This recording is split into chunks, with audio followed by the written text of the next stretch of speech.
Agad and Erev Shabbos, this week's Parshas, Parshas Vayikra. Parshas Vayikra, we begin with the Parshas about Karbanis. And we know that every carbon, it says B'melach Timlach, any Zevach, any carbon Zevach has to have salt on it. Al Kar Karbanecha Takrav Melach, it says. And we also know that it cannot have any honey. Honey was not allowed on the Mizbeach. We're not allowed to have any honey. So every carbon had to have salt and was not allowed to have honey. So Rav Gifter says, what's the difference between salt and honey? They both make food taste better. So Rav Gifter points out that the difference is that salt is something that brings out the flavor in a food, whereas honey is more of an artificial sweetener almost, where it just covers the whatever food it is with sweetness of the honey.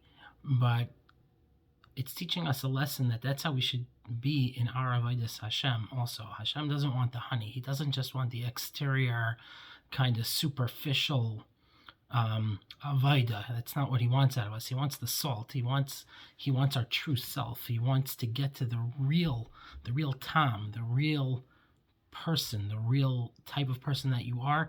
That's what Hashem wants. He wants the real you.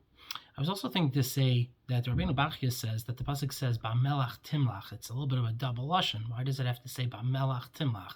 To salt it with salt seems a little bit extra.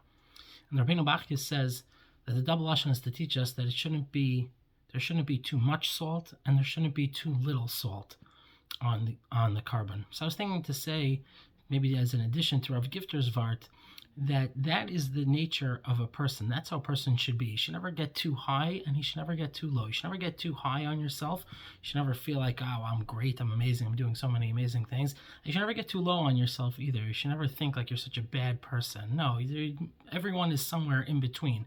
And it's just a matter of finding where you are. And that is also finding your true self, finding your real self, B'melach Timlach, the salt to bring out the best in you. Don't get too high on yourself. Don't get too low on yourself. Just be true to yourself, to who you really are.